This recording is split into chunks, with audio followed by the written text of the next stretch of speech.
Hello and welcome to Real Person Reviews. I'm Sam, and I'm a real person, and today I want to talk to you about Mega Man 7 for the Super Nintendo Entertainment System. A few things up front here is that the footage you'll be seeing is actually me playing it on the 3DS. One of the new variants of 3DS, you can play Super Nintendo games on those. So I have one of those now, and that was one of the games I got to test out those capabilities. Also, I guess you should maybe be familiar with Mega Man before jumping into this one. I'm not gonna try to explain all this other stuff because I've already reviewed, the 6 NES Mega Man games leading up to this. I would recommend checking out those reviews or getting at least somewhat familiar with the idea of Mega Man before jumping into here, so I don't have to repeat too much stuff. And I also reviewed all the Game Boy ones also. I've done a lot of Mega Man stuff. You should probably, if you're still here, you don't start at 7. You start at 1, or you get some kind of familiarity first, so at least, it's not all on me if you're lost. I think that's, pretty much it, other than there's going to be, a written review that I'll link in the description. You can check that out if you want to see that, a written version before or after, or instead of the video one. Yeah, that's pretty much it. So, here we go. So, Mega Man 7 has a plot of basically the story takes place after the other 6 Mega Man games have happened. And Dr. Wily is in prison, and apparently we find out that he has had these robots that basically require communication from him in order to stay dormant. And if they don't get any communication from him within something, I think they said like 6 months or something like that, then they will automatically activate, and then they, are going to go out and try to find Dr. Wily because they think something has happened to him. I'm assuming these probably just didn't exist before this game, because he's been in prison how many times? I can't imagine he was in prison for less than 6 months every one of those times. So I don't know. That's neither here nor there, but whatever. That's the plot. They get out and they bust Wily out of jail, and then he's wreaking havoc on the world again, as Dr. Wily does.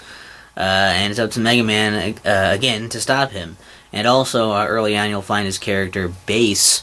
I think that's a wolf, a robot wolf, called Treble. So kind of like sort of a mirror thing to Mega Man and Rush. He shows up, fights you, and then once you prove your worth to him by beating him, and he basically is like, I'm trying to stop Dr. Wily too. And so every once in a while you'll just find, you'll find him showing up now and then, testing your strength. Seeing, how strong you are or whatever. He's there. A lot of the gameplay is, basic Mega Man stuff. These do pretty much the same things with the jumping, shooting, sliding, charge shot. You got Rush Coil and Rush Jet. And you gotta fight 8 Robot Masters. You gotta fight through some Wily stages, fight Wily, and that's kind of the whole thing. A few of the newer things in here, though,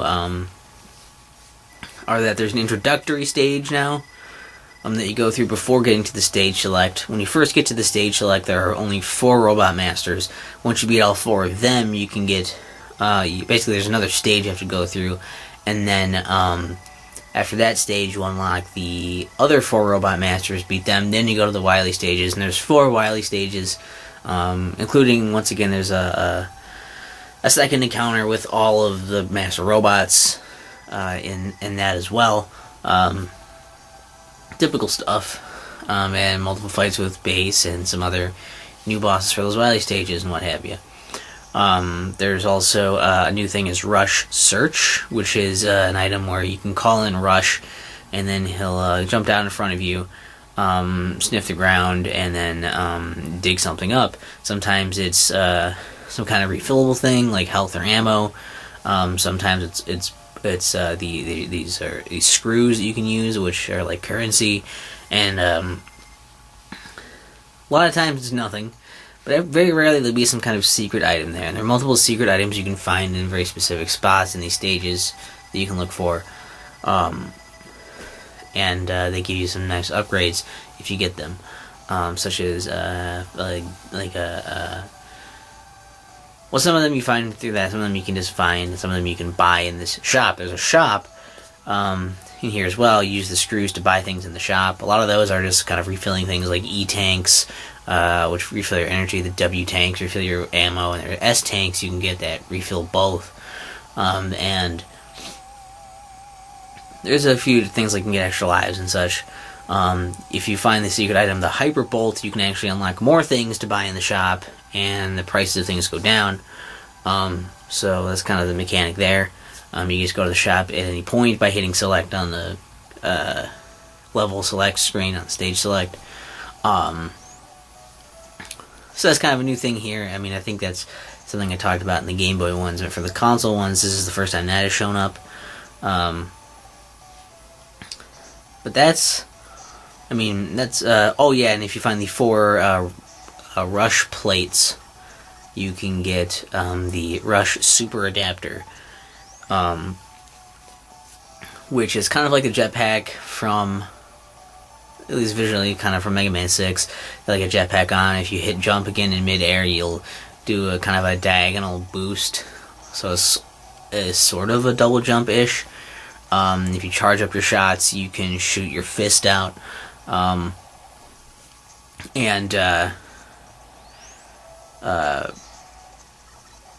you can't slide is the thing. You can't slide when you're in that. There's some other things. I don't need to go through every little detail. I want to keep some mystery for surprises of things you'll find in there, but that's most of the mechanical stuff to know about. And, you know, you play through it, you kind of know it's Mega Man, which is good for good things. That's a good start. It's solid Mega Man stuff. It plays well. If you like the 16-bit, you know, sound and aesthetic, you probably like this. I'm not a big fan of that myself, really, so that didn't do a whole lot for me, but I could see how that could be a positive. I think the Robot Masters are pretty good. Maybe... Obviously, some concepts are recycled a lot anyways, as they tend to be with these games, but I think the fights themselves are pretty good in the sense of, like, usually the Robot Masters have these patterns, and, like, they have, like, a few things they do, and so it doesn't feel like, I mean, they did a good job balancing them so that it never feels, like, impossible to beat them, you know, without their weaknesses, it doesn't make them just feel like a total joke either, you know, like, even with their weaknesses, sometimes they'll still be kind of annoying to fight, sometimes not, but at least, like, you know, it's one of those things where, yeah, like, you can fight them, and it's not like, none of them are going to be so laughably easy with just your buster that, like, you won't even want to bother with the weaknesses, yet nothing is going to be so ridiculously hard that you feel like you can't fight them without the weaknesses, and I think that's a really good balance there, because it's just, I don't see that a lot. Usually they skew pretty far one way or the other. Yeah,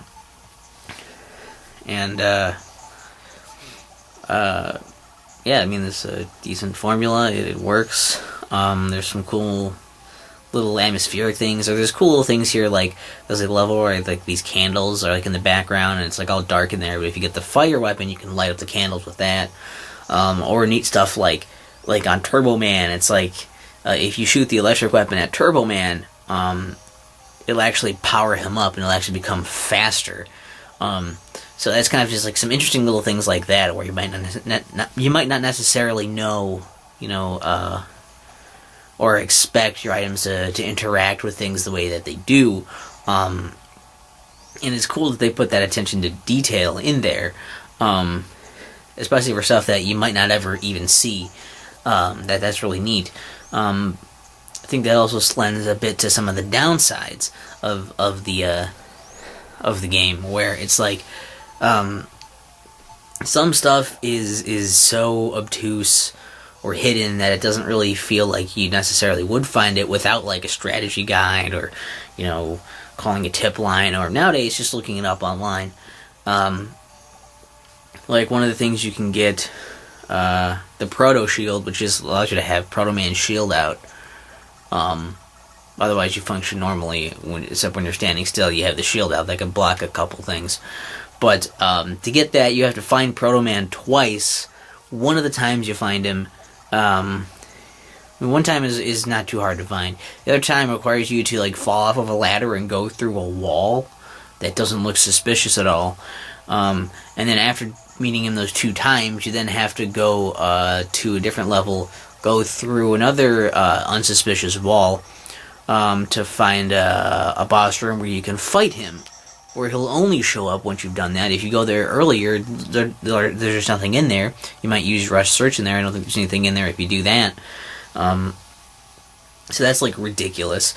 And also, Rush Search is also kind of strange, where it's like a lot of the places you need to look for the secret things are not well marked. Not that they should be super obvious and be like, go here, idiot, but they should have something that's kind of obvious if you're paying attention to the level design or the background or something. A few of those parts are actually already kind of populated by, like, they were occupied by other things, so you wouldn't necessarily think to do that. Like, I think one of them was on a ledge with, like, there was an enemy, and there was also, like, just like a health thing sitting behind the enemy. And so I killed the enemy and grabbed the health thing, and I assumed that was all that was on that ledge because there were already 2 things occupying it, both that enemy and the thing behind the enemy, so I was supposed to defeat the enemy as the obstacle to get the health. So why would I then think that there would also be something to find there? You'd only find these through, like, dumb luck of just, like, searching everywhere with Rush Search, and you're not going to do that. You're probably just not going to do that because that's not fun. You don't really feel accomplished if you just throw that everywhere hoping something comes out. By the time you do find something, like, that's cool, but it's also, like, frustrating that you had to do that much to get it, and it doesn't feel like you accomplished anything because you were just doing that everywhere until something happened. Also, a lot of these secret items you can get with Rush Search, and it's hard to say, Rush Search, you can, like, a lot of those you can get in the shop once you find the Hyperbolt, which is also kind of hard to find because it requires you to do, like, a stage thing, a thing, like, with, like, an element of the stage, and I'm not going to say what stage or where it is or anything, but it does involve breaking a wall using, you know, a stage mechanic, a wall that does not look suspicious either, because all the walls look kind of crazy in this game, and there's something about it that made it stand out from the walls around it, really, at least as I remember it, from just playing it a bit ago. So it's kind of one of those things where it's like, you know, once you get the Super Bolt, if you just get that and buy all those things, Rush Search is kind of just relegated to maybe getting additional power-ups every now and then. Usually not worth waiting around for it because it takes so long. On the other hand, if you get Rush Search first and find all that stuff and then get the Hyper Bolt, it's like, well, okay, I guess at least it halves the price of the other stuff you don't really necessarily need, which is nice, but then it's also like, well, a large part of getting that now is kind of gone because I already have all this stuff anyways. So, some of these systems just weren't super well implemented. And overall the game kind of ends up coming off rather bland. And it's also another thing is that it's a little hard to tell exactly where, like, when you're standing, it's like, oh geez, like, when am I gonna fall off of a ledge? Where exactly is the limits for where I can, like, fall, or where I can walk? And so there were a lot of times when I was just really scared because I didn't want to jump too soon and not make my jump, but I didn't want to try to do it too late and just fall into a pit because I didn't jump in time. And it's just a weird thing with the animations and, like, the weird stance Mega Man does to tell what the hitboxes are. So that can be a little awkward and finicky at times as well. That and the final boss is a fucking asshole unless you're either insanely good at Mega Man or you have all of your E tanks and the S tanks and the W tanks. You have them all full up for the second form of the last Wily fight, because fuck, that's hard. Which is kind of strange. Okay, so this next part, spoiler warning, big spoiler warning. I've been trying hard not to spoil stuff as I try pretty hard to do. But this is something I find interesting, and I wanted to talk about it. So if you don't want to have this be a bit of a spoiler, just jump ahead now in the video to the point where my face is back on screen again. Find that spot, and then I'll, you'll be spoiler free still. But this thing was just too interesting not to talk about. And it kind of pertains to the way the game ends and how that kind of ties a lot of stuff together. When you first start off the game, it does reference all of the previous Mega Man games events happening. And it's like, okay, well, all that stuff happened. Wily keeps getting in and out of jail and all that. And once again, you gotta go and fight through all of these, robot masters and do the same song and dance you've been doing, time and time again. And gameplay-wise, you feel that, because it's like, I've played 6 Mega Man games by now, at the time at least. Maybe you've played more, maybe less, but maybe more by now. But anyways, you've been playing that. And it's like, okay, Mega Man feels like it's maybe getting a little long in the tooth. Mega Man X already came out before this game on the Super Nintendo, so this is basically like, how do we make Mega Man a Super Nintendo game without turning it into Mega Man X, which already exists? They're kind of painted into this corner, and it's like, well, okay, this maybe is going to be the last original Mega Man thing, classic Mega Man game that we're going to do then. Maybe we'll try to do something with that. And it's just a thing of like, Mega Man's been doing the same shit over and over. You've been playing the same things over and over, and it does a lot of the by-the-numbers Mega Man stuff. You start to really feel it. A lot of it just does feel very, not bad, but it does feel a little played out. It feels a little predictable. I think what's kind of awesome then is when it kind of gets to like the end of the game, and the ending after you have the whole, and you can maybe look up a video of this online to see this part, just the exchange that happens here with the final cutscene. But like, it's like you defeat Dr. Wily, and then and it's like, all right, I surrender or whatever, and it's Mega Man's like pulls his gun on him, and he's just like, I'm gonna do what I should have done years ago. And Dr. Wily's like, wait a minute, you're forgetting that robots can't hurt humans. It's like in the programming, I guess. And Mega Man's like, I am more than a robot. And he says, and this is a thing that's in this Mega Man game, that's in this fucking like Mega Man game that's been in a series that seems like a series of events that have been like a fucking Saturday morning cartoon on Nintendo systems. Mega Man says, die Wily. And he's gonna fucking kill Dr. Wily. And then the whole fortress shakes and some shit falls from the ceiling and it traps him.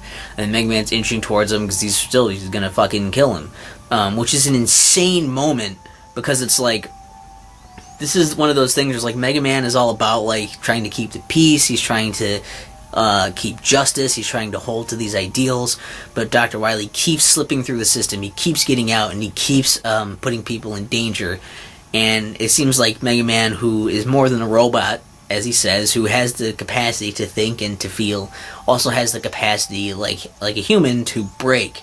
And he snaps, and he's like, he's gonna do this so that, it's gonna go against his idea of justice that isn't working. And he's gonna kill Dr. Wily so that no one else has to suffer. And that's like, that's nuts. That's actually some pretty heavy shit that is really hammered in by the previous games you've been playing, and the way that everything feels kind of like, the same shit, we've seen this before. It's like, this has to stop. This has to be the end of it. But then as he's inching towards Dr. Wily to fucking kill him, then Bass and Treble zip in there, they take Dr. Wily out of there, and then Bass is like, he who hesitates is lost, and then like leaves. And then like this place starts crumbling even more, and then after that it's just like the credit sequence is Mega Man, like you're seeing the credits on the side while Mega Man's just walking away from the exploding fortress. And it's such a weird like feeling of, holy shit, like Mega Man was just gonna fucking kill Dr. Wily. And, this moment, like, it gives me chills. He's like, he's gonna fucking kill Dr. Wily, And the only reason he didn't do it was because he got stopped by base. He probably would have gone through with it, and that probably is a thing that's kind of fucking him up, right? Like, he's got to, like, then live with that idea that he was going to do that even though he didn't. And it's like such an interesting thing of, like, should he have done it or should he not have done it? And, you know, was his lack of doing it the mistake there, or was his thought of even just the thought of doing it, just the thought that he was about to do it, was that the mistake? And so it creates a really interesting thing for Mega Man to be more dynamic. And I think that would have been great if that would have been like the farewell to Mega Man for a little while at least, right? Like, imagine that was the last Mega Man we saw for like a few years, and then like after a while it was like comes back to the series, right? And it's like either you start back where it's like Mega Man is still struggling with that thing. He doesn't know if he wants to be a hero or not, or whatever. Or what is his idea of justice? Has it changed? You could do it so that when he comes back, it's like Mega Man had been disappeared. Like, in-game years, it'd be like, oh, Mega Man had disappeared for a long time, and now he just kind of came out of seclusion, and maybe he's still struggling with these ideas, and like, trying to, you know, maybe he's rusty, he's trying to get back into, you know, fighting for, you know, like, fighting crime and fighting for justice and all that. You could do some interesting stuff with that. And then Mega Man 8 came out, and it didn't really talk about that. As far as I know, it didn't really talk about most of this stuff that much, and it kind of ignored the tone of that, and a lot of the heaviness there, and also came out a little too soon for that to work. So that's a bit of a shame, but I just thought the ending there was just, it's such a powerful moment for what was, the rest of it was such a bland experience to me, as far as a lot of the, just in comparison to the rest of the series, that, like, I think that thing was really worth talking about, because it really made an impact on me as a Mega Man fan, and I was like, holy shit, that moment is nuts. Absolutely nuts. So Mega Man 7 is fine. It's a Mega Man game. If you like Mega Man, you'll probably like Mega Man 7. If you wanted to play Mega Man, you know, 16-bit on the Super Nintendo, there you go. It's on Virtual Console and stuff, and it's, I don't know if Mega Man 7 is on the Super Nintendo Classic Edition or not, so don't quote me on that, but it might be. I just don't know offhand. I didn't look it up beforehand, sorry. Maybe worth, like I would say, like, if you're looking to get it, $15 to $20 sounds about right to me, because I mean, it might depend, you know, opinions might differ, but I think that, you know, Mega Man X is probably the better Super Nintendo Mega Man to get, compared to this. You probably want to go to that. It's not the best. I don't think it's the best Mega Man as far as classic Mega Man is concerned. I think it's got a lot of problems, and a lot of small problems, nitpicky problems, granted, but also just a lot of the better points about it, I guess, are still, like, mostly done better in other Mega Man games. So it's sort of a less good and in many ways less memorable Mega Man game than most of the others. And that's maybe one of the worst parts about bothering with this review, is that you kind of already know if you're going to like this game or not. If you like Mega Man, you'd probably need me to say, like, you'll probably like this too, unless you were worried it wasn't like Mega Man. You know, if you don't really like Mega Man, then you probably were just assuming this was like the other ones and you wouldn't want it anyway, so oh well. Well, I played it. Those are my thoughts. I'd like to hear your thoughts in the comments on all the stuff, and you know, again, the written review is linked there if you still want to check that out. And at this point, I'm just kind of glad I don't really have a way to play Mega Man 8 because it looks bad. Most people I've heard talk about it say it's bad, and I guess I'm dodging a bullet there for now. And I'm assuming the next Mega Man one I'm talking about then, or at least the next one I'm playing, chronologically speaking, after recording this part anyways. I don't know when they're gonna actually air, but it's probably gonna be Mega Man X, so that'll be fun. That'll be a good time. That'll be a time. I might do Mega Man and Bass. I do have that also. Maybe I'll do that next. Well, whatever review you see come out next after this one is posted, that's the next one. That's how you know. That's how you know. And yeah, I don't know. Anything else you want to leave in the comments? You go right ahead and do the like, dislike, subscribe, unsubscribe, all that shit. There's a bell. I don't know what you do if you choose to use that. Do it at your own risk. I don't know what it does. I'm not entirely convinced it does anything, but I've also never used it. So don't take my word for it, because I don't fucking know. I'll leave now.